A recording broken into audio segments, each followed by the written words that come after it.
Olá, boa noite. Eu sou Rosiane Kennedy. Você confere com a gente a partir de agora as notícias que circularam hoje nos corredores do poder.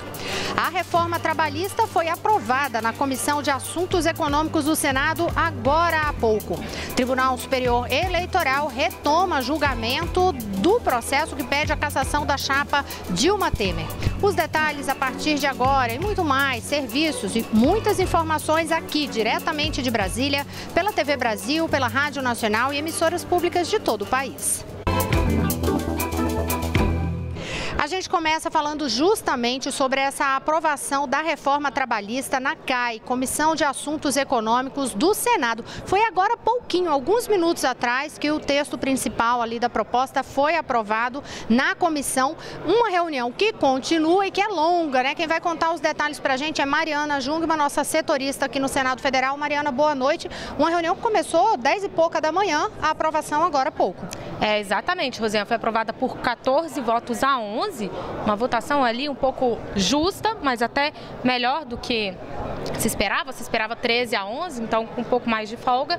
E essa reunião que começou às 10 horas da manhã, Rosiane, e teve hoje a leitura de 3 votos em separado de senadores oposicionistas. Só o senador Paulo Paim levou 3 horas na leitura do seu relatório. Depois foi a vez da senadora Vanessa Graziotin e ainda a senadora Lídice da Mata lerem seus pareceres, todos pedindo a rejeição da proposta, que não foram acatados. Foi aprovado então o relatório do senador Ricardo Ferraz. Aí só para fazer uma observação, né, Mariana, essa questão do voto em separado é meramente para marcar posicionamento ali no plenário, porque embora se gaste ali 3 horas, como foi o caso dessa leitura desse voto em separado, por exemplo, não é um voto que é apreciado depois. Ele serve para marcar terreno, porque o que é votado ali é o relatório, é o que entra na votação. Exatamente. Que é o que foi aprovado agora. O voto em separado é como se o senador dissesse assim: olha, não concordo com esse relatório, quero deixar claro e quero propor aqui uma outra discussão. Mas nesse caso, o relatório do senador Ricardo Ferraz tinha preferência sobre todos os outros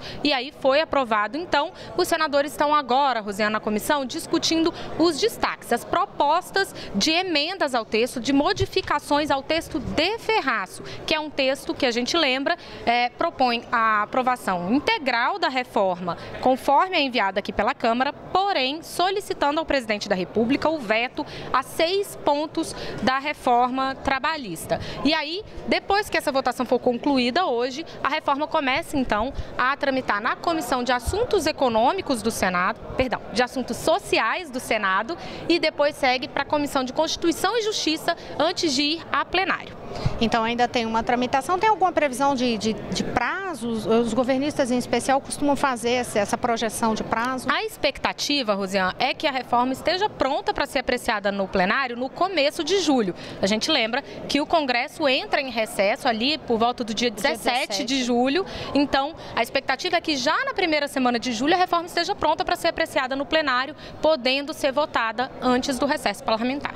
E agora há pouco a gente estava acompanhando essa reunião, né, na Comissão de Assuntos Econômicos do Senado. Na hora que a gente se direcionou aqui, né, para a apresentação do jornal, o embate que estava ocorrendo era se os destaques seriam votados em bloco ali, tudo de uma vez só, ou em pacotes, digamos assim, ou se seria um a um. A gente saiu, estava nessa discussão, então é possível que ao longo do programa a gente ainda traga outras informações, né, Maria? E lembrando que o presidente Eunício Oliveira, inclusive, adiou um pouquinho o início da ordem do dia no plenário do Senado, justamente porque estava ocorrendo aí esse debate da reforma trabalhista na comissão. Ainda falando de reforma, hoje o presidente da Câmara dos Deputados, Rodrigo Maia, voltou a falar sobre a reforma da Previdência, aquela que tramita aqui na Câmara dos Deputados. A trabalhista, você sabe que já foi aprovada aqui na Câmara dos Deputados, agora tramita no Senado, depende de votação de maioria simples. No caso da reforma da Previdência, é uma proposta de emenda constitucional que depende ali de uma votação com quórum qualificado, 3/5 de votação, quer dizer, uma votação muito mais expressiva de 308 deputados, por exemplo, no plenário da Câmara. Hoje, Rodrigo Maia disse que na próxima semana vai definir esse calendário de votação da reforma e ele toda semana tem as reuniões com os líderes partidários. Dentro da base governista, essa votação da reforma trabalhista no Senado é vista como uma forma de dar um fôlego para que seja retomado esse debate sobre a reforma da Previdência, embora sejam assuntos distintos, para que seja retomado esse debate aqui na Câmara dos Deputados. Rodrigo Maia, portanto, foi indagado hoje sobre isso, falou sobre esse calendário que vai decidir na próxima próxima semana e ressaltou a necessidade de tocar as reformas em relação às prioridades para avançar na economia do país e retomar a geração de empregos. Vamos acompanhar o que disse Rodrigo Maia. A Câmara sabe que para que a gente possa tratar da redução do desemprego, da redução das desigualdades, né, da recuperação da economia, a gente tem um tema que é fundamental, que é reorganizar a Previdência brasileira. Então, não adianta a gente fugir de um dado da realidade. O déficit da Previdência é crescente e ele inviabiliza investimento. Olha aí, a gente continua nessa linha de prestação de serviços aqui para vocês. Quem tem os detalhes agora, com informações, quem aliás todos os dias, desde que começou ali a fazer esse período de férias da Carolina Pimentel, vocês devem estar com saudade da Carol, mas o Marcelo Brandão está aqui todos os dias garantindo, marcando presença e garantindo informações de prestação de serviço para você. Marcelo, boa noite. Boa noite, Rosiane. Começaram hoje as inscrições para o programa Universidade para Todos, o ProUni, do segundo semestre de 2017. Até a próxima sexta-feira, os estudantes interessados podem consultar as bolsas oferecidas e se inscrever na página do ProUni na internet. O ProUni é voltado para estudantes da rede pública ou bolsistas integrais de escolas particulares. Só pode participar do processo seletivo o candidato brasileiro que não tenha diploma de curso superior e que tenha feito o Enem de 2016. O site do ProUni é o prouniportal.mec.gov.br. E termina amanhã o prazo para os empregadores domésticos fazerem o pagamento do documento de arrecadação do E-Social, referente a maio. O documento reúne em uma única guia as contribuições fiscais, trabalhistas e previdenciárias que devem ser recolhidas pelos empregadores. Para a emissão da guia unificada, o empregador deve acessar a página do E-Social.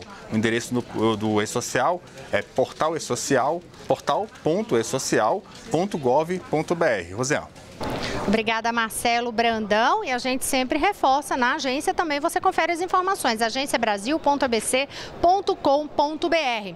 Olha, a gente tem notícia hoje sobre o volume de saques das contas inativas do FGTS. Quem traz os detalhes para a gente é Jéssica Gonçalves. Boa noite, Jéssica. Boa noite, Rosiane. A Caixa Econômica Federal antecipou mais uma vez o calendário de saques das contas inativas do FGTS, o Fundo de Garantia do Tempo de Serviço. Quem nasceu em setembro, outubro e novembro, que tinha o saque previsto para o dia 16 de junho, poderá receber o pagamento já no próximo sábado, dia 10. A medida foi anunciada hoje pelo presidente da Caixa, Gilberto Occhi, em coletiva na sede do banco aqui em Brasília. Mais de 2.000 agências da Caixa estarão abertas no dia 10, a partir das 9 horas da manhã até às 3 da tarde. Nesta fase serão pagos quase 11 bilhões de reais para 7 milhões e meio de pessoas. De segunda, dia 12, até quarta-feira, 14 de junho, as agências de todo o Brasil vão abrir 2 horas mais cedo. Lembrando que o calendário da Caixa para o saque das contas inativas do FGTS vai até o dia 31 de julho. O presidente do banco da Caixa, Gilberto Occhi, afirmou que esse prazo não será estendido. Vamos acompanhar. Não há hipótese alguma, nem na medida provisória e nem na aprovação da medida provisória, alongamento do prazo de 31 de julho. Se o trabalhador não sacar esse valor até o dia 31 de julho, ele também não perde nada, esse valor vai estar na sua conta corrigindo normalmente e ele vai poder fazer uso dentro das regras do próprio Fundo de Garantia. Entre os dias 10 de março e 2 de junho, a Caixa já pagou mais de 27 bilhões de reais referentes às contas inativas do FGTS. E a expectativa do governo é que até o final de julho sejam pagos quase 40 bilhões de reais. Rosiane. Jéssica, obrigada. E olha só quem está do meu lado aqui com um sorriso com essa notícia, gente, dessa antecipação. Mariana Jungmann, você está com cara de que já vai ter direito a esse saque, fala a verdade. Pensa numa satisfação, Rosiane, porque além de tudo, pretendo viajar no feriado e aí o meu saque ia ser só no dia 16, então agora tô felizinha com essa notícia. A Jéssica foi falando, gente, contar os bastidores aqui para vocês, nossa, daqui, da cobertura abertura nos corredores do poder. A Jéssica foi falando e Mariana foi sorrindo, aliviada. E aí eu olhando assim, Mariana, esse saque teu tá nesse pacote, né? E está. E aí ainda tem essa história do feriado, bom demais, né? Pois é, um dinheirinho, não é nenhuma fortuna não, mas um dinheirinho com o qual a gente não está contando é sempre muito bem-vindo. Muito bem-vindo, muito bem-vindo. Então, bom proveito com o saque. E olha o alerta aí, que é o que a Jéssica ressaltou, inclusive com a fala do presidente, é de que realmente não vai haver prorrogação de prazo. Então, fica atento aí para você também continuar nesse sorriso igual o da Mariana Jungmann e conseguir fazer o seu saque. A gente segue no noticiário e agora a gente conversa com Daniele Popov, na redação da TV Brasil. Dani, hoje você tem informações a respeito de sanção de lei na área de transportes. Conta pra gente. Isso mesmo, Rosiane. Boa noite para você, boa noite a todos. Foi sancionada com 4 vetos a lei que estabelece diretrizes gerais para prorrogação e para relicitação de contratos de parcerias nos setores rodoviário, ferroviário e aeroportuário. A nova legislação será aplicada em apenas empreendimentos públicos relacionados ao Programa de Parcerias de Investimentos, o PPI. Pela lei, a formalização da prorrogação do contrato de parceria dependerá de avaliação prévia e favorável do órgão ou entidade competente, levando em consideração a capacidade do contratado de garantir a continuidade e a adequação dos serviços. O texto aborda também como deverá ser feito o processo de relicitação para a prestação desses serviços nas situações em que as empresas demonstrarem incapacidade para cumprir as obrigações contratuais ou financeiras. Rosiane? Obrigada, Daniele Popov. Agora a gente vai até a redação da TV Brasil no Rio de Janeiro conversar com Maurício de Almeida sobre vários assuntos.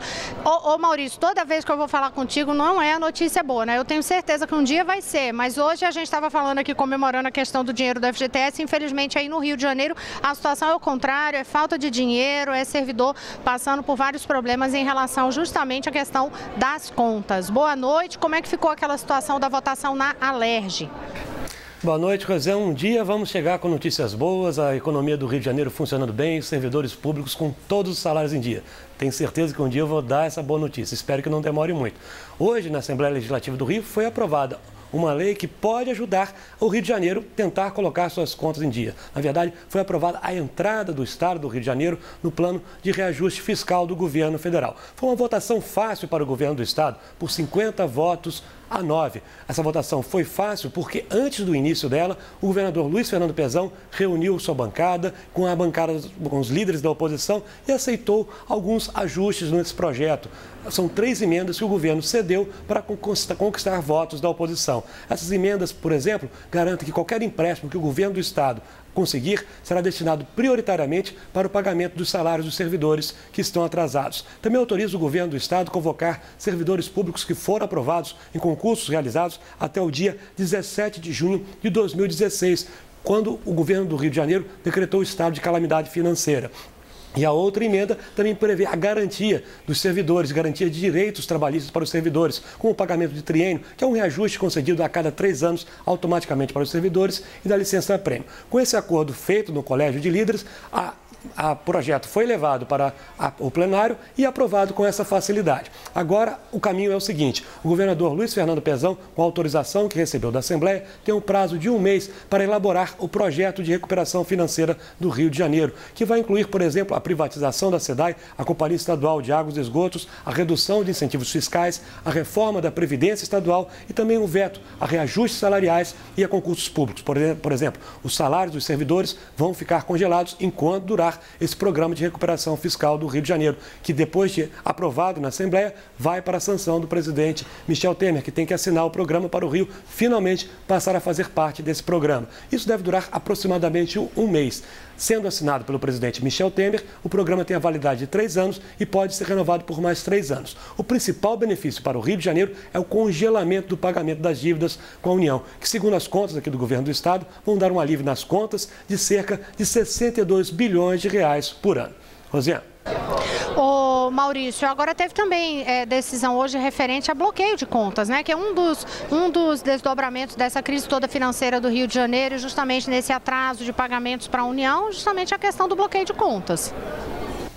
É verdade, Rosiane. Tanto por isso que é importante a aprovação do programa de recuperação fiscal, porque ele vai congelar o pagamento das dívidas com a União. E esse bloqueio aconteceu exatamente por conta de uma dívida da União que vence essa semana. Por isso, a União conseguiu bloquear 109 milhões e 500 mil reais nas contas do governo do Estado. Dinheiro que poderia ser utilizado para o pagamento dos servidores públicos foi bloqueado para o pagamento de uma dívida que o Estado do Rio de Janeiro tem com a União. A situação dos funcionários públicos aqui do Rio de Janeiro não é nada boa. Nenhum funcionário recebeu o 13º do ano passado. E atualmente, 150 mil funcionários estão com pelo menos um mês de salário atrasado e 310 mil estão com 2 meses de salários atrasados. Rosiane? Obrigada, Maurício. Olha, em relação a essa questão, hoje eu até vi uma notícia, acho que você está aí no Rio de Janeiro, deve ter bem mais, obviamente, essa ciência dessa situação, né, no dia a dia, que é referente, inclusive, ao primeiro bailarino do Teatro Municipal aí do Rio de Janeiro, né, que é uma das pessoas também atingidas, né, Maurício, com esse problema aí dos atrasos. Oi, Rosiane. Pois é, teve essa situação realmente triste do bailarino, primeiro bailarino do Teatro Municipal, que passou no concurso público. Para quem não sabe, o Teatro Municipal do Rio de Janeiro pertence ao governo do Estado, portanto, ele é um servidor público. No último mês, os bailarinos e também cantores, músicos do Teatro Municipal fizeram uma manifestação em frente ao teatro para protestar contra os salários atrasados. Agora, esse bailarino não teve solução, com 2 meses de salários atrasados, sem receber o 13º, e para piorar a situação, ele é casado também com uma bailarina do Teatro Municipal. E os dois têm um filho. Sem dinheiro em conta, sem dinheiro para receber do governo do Estado, sem conseguir receber os salários, ele passou a dirigir um Uber, virou motorista de Uber. Ou seja, quem dedicou a vida inteira à profissão de bailarino, estudou, passou no concurso público, é primeiro bailarino do Teatro Municipal, agora está afastado dos palcos devido à crise do governo do Rio, não recebe e tem que dirigir um Uber para levar algum dinheiro para casa, Rosiane. Ai, muito triste mesmo. Obrigada pelas informações, Maurício de Almeida, diretamente da redação da TV Brasil no Rio de Janeiro.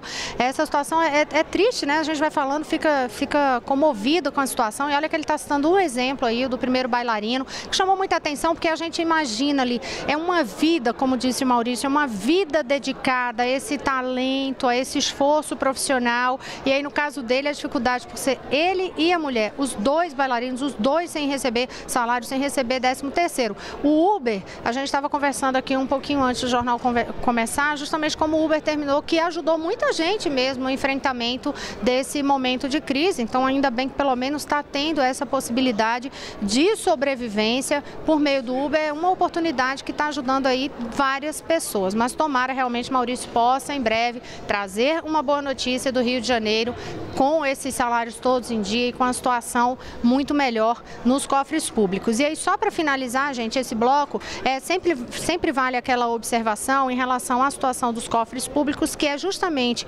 por esse motivo, entre outros, que se fala tanto da necessidade das reformas nas áreas econômicas, como é o caso da reforma da Previdência, e tanto se falava sobre a necessidade do teto de gastos, que foi aprovado no ano passado, justamente para não se permitir que se chegue a um estágio como este que está o do Rio de Janeiro. No próximo bloco, você confere com a gente informações sobre novas operações da Polícia Federal, inclusive com alvo em políticos, e também as informações sobre a retomada do julgamento no Tribunal Superior Eleitoral do processo que pede a cassação da chapa Dilma Temer. Até daqui a pouquinho, eu volto já.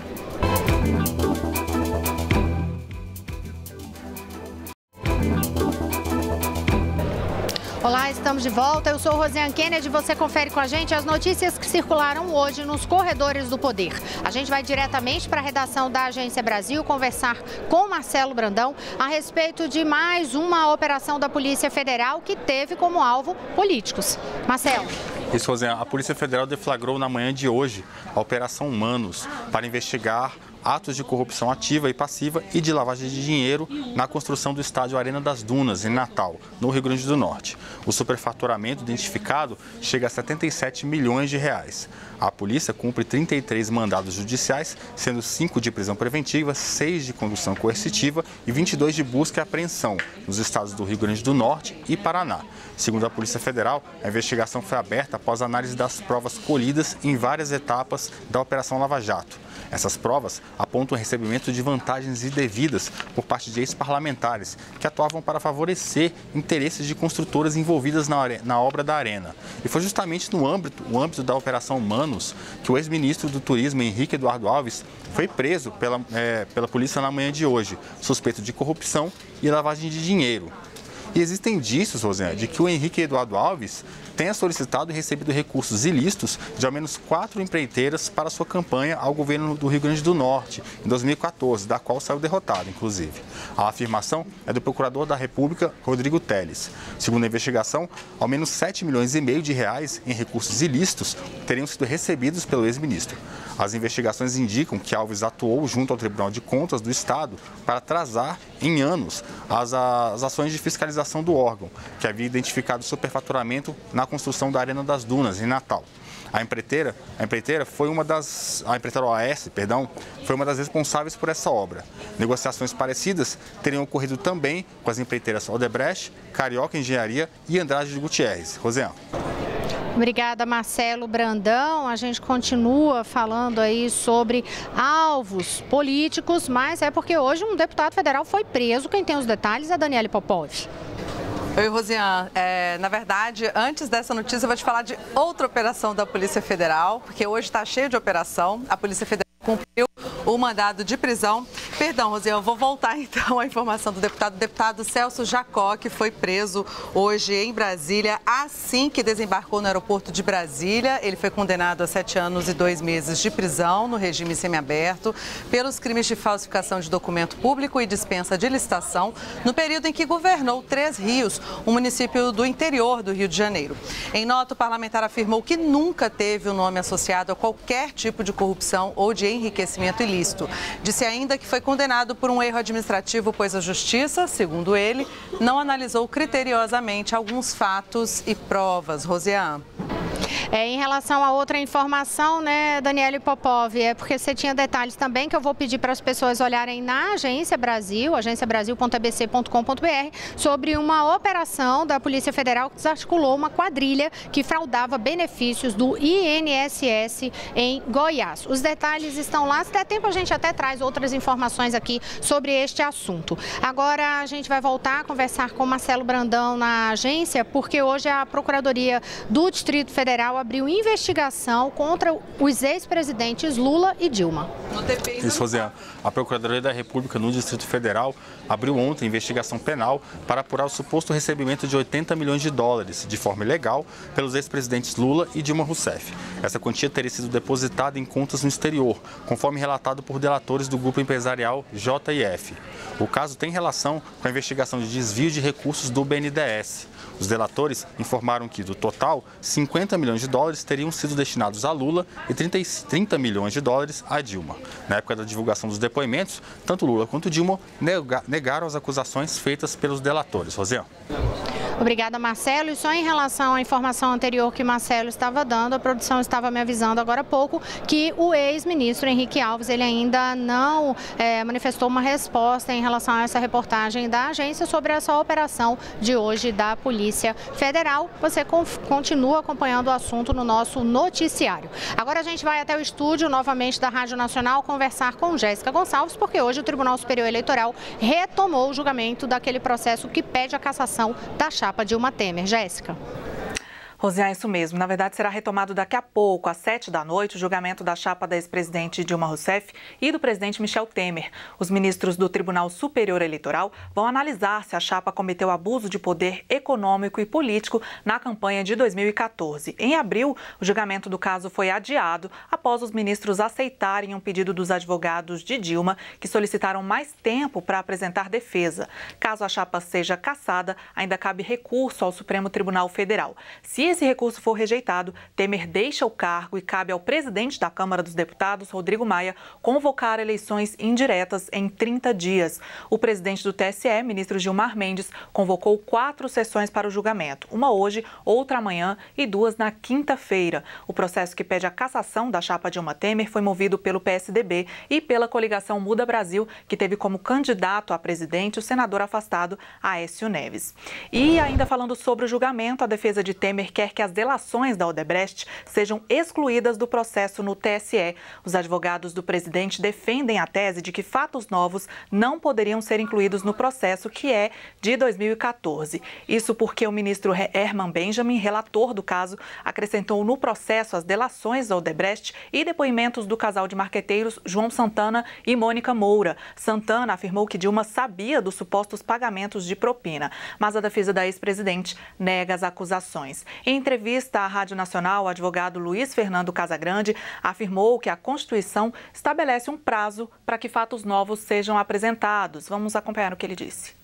A Constituição diz que esses fatos devem ser apresentados no prazo máximo de até 15 dias depois da diplomação. E esses fatos surgiram depois, 2 anos depois, mais precisamente. Portanto, eles não podem ser considerados. E não podendo ser considerados, não conduzem à cassação da chapa agora do presidente Temer. Muita gente diz assim, mas olha, não é o caso de considerar tudo em razão da legitimidade da eleição e desprezar essa história do prazo. E eu digo, olha, essa foi uma opção do Constituinte, lá em 88, mas é assim que funciona hoje e funciona aqui no Brasil, como funciona na maioria absoluta das democracias. O advogado disse ainda que, caso a chapa Dilma Temer seja cassada, a defesa vai recorrer ao Supremo. Roseane. Obrigada, Jéssica Gonçalves. E Mariana Jungmann tem informações hoje sobre o Conselho de Ética que elegeu o presidente. O senador João Alberto Souza foi eleito pela 6ª vez, 12 anos à frente do Conselho de Ética, o senador João Alberto Souza. E aí, nesta primeira reunião do Conselho, também o senador Romero Jucá já apresentou 2 requerimentos ao Supremo Tribunal Federal, viu, Rosiane? Ele quer que o Supremo envie para o Senado todas as informações sobre inquéritos e processos que são respondidos por senadores e também pediu que o Supremo dê o máximo de celeridade nesses inquéritos e processos para que o Senado possa tomar suas providências quando for o caso. Okay. Deixa eu só fazer uma correção, Rosiane. O prazo da reforma trabalhista no plenário do Senado é de 20 a 25 de junho. Então pronto, e você acompanha tudo com a gente aqui nesse período todo. Até amanhã. Boa noite a todos. Boa noite, Mariana. Boa noite, até amanhã.